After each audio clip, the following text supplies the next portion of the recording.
The environment has impacted human activity since the first forebears of our species thousands of years ago. Since then, humans have changed their surroundings through various aspects of life.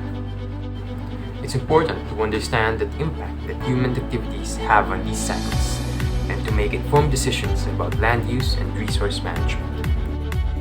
So buckle up and get ready to learn about one of the biogeochemical cycles, the sediment and phosphorus cycles, and how it makes us villagers of the earth.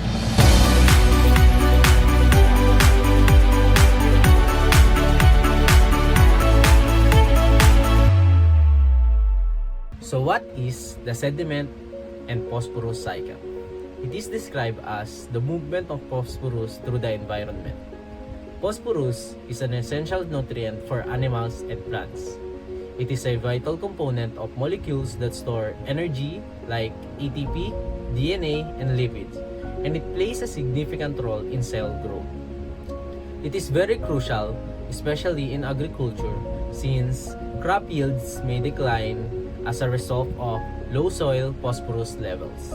The phosphorus cycle involves rocks, water, soil, sediments, organisms, and phosphorus.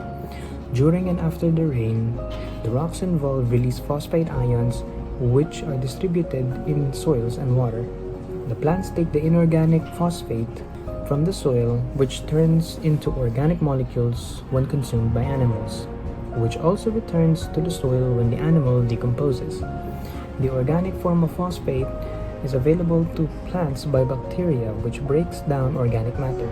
Phosphorus can be added in the environment through human activities, such as agriculture, which is fertilizers, sewage, and industrial waste. Rainwater can also wash phosphorus from soil into rivers and streams, where it can be transported to lakes, oceans, and nearby bodies of waters, where it would be incorporated into sediments over time. Now that we have covered the sediment and phosphorus cycles, let us now talk about its anthropogenic effects.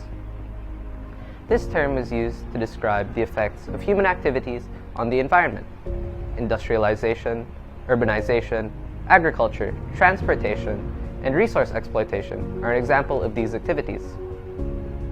These have the potential to severely disrupt the natural equilibrium of several biogeochemical cycles, and the phosphorus cycle is among them. Anthropogenic activities, such as the use of fertilizer, can increase the phosphorus levels in soil. This can prove beneficial to crops, as well as increase their food yields.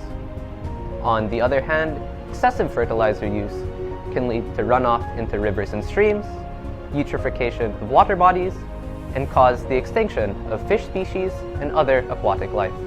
The Philippines is an agricultural country, and it heavily depends on its agricultural sector, which can lead to increased soil erosion and nutrient runoff into waterways. Urbanization and industrialization also contribute to water pollution, soil degradation, and loss of biodiversity.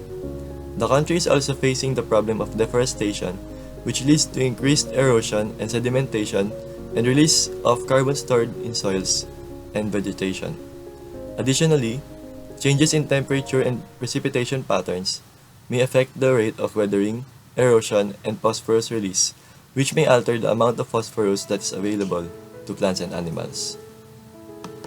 One of the main reasons for the loss of biodiversity worldwide is the spreading of invasive species. They can destroy natural habitats, disperse illness, bring about extinctions, and leave behind expensive cleanup costs.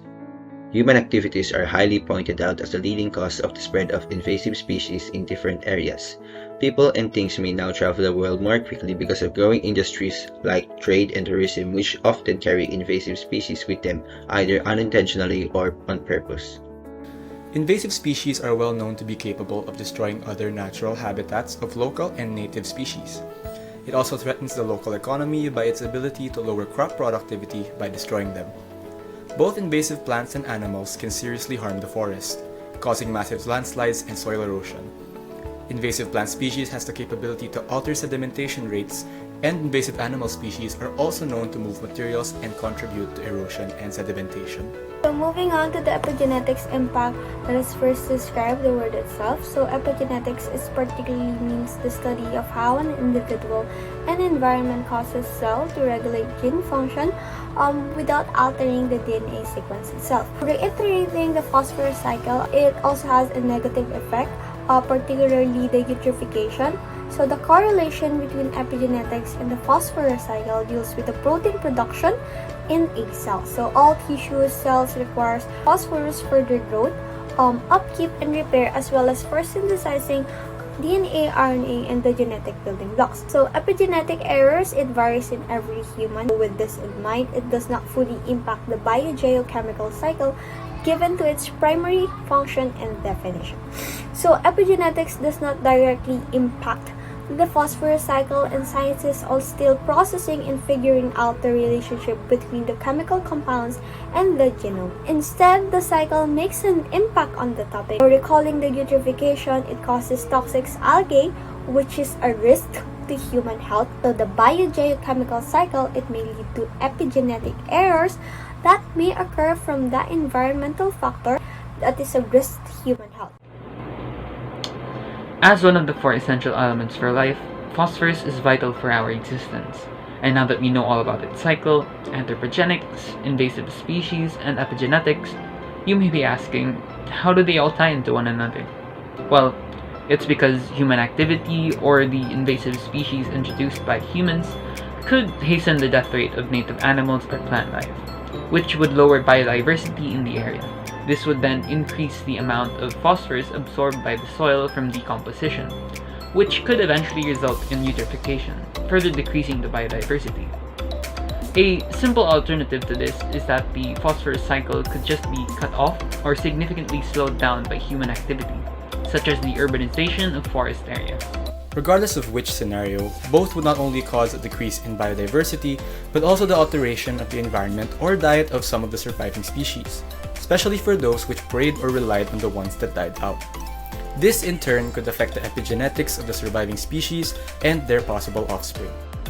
It's important to understand the impact that human activities have on these cycles and to make informed decisions about land use and resource management. By preserving the natural balance of these cycles, we can ensure a healthy environment for future generations. Thank you for joining us on this journey, and we hope that you have come to realize the importance of these issues and the roles that humans play in shaping our environment.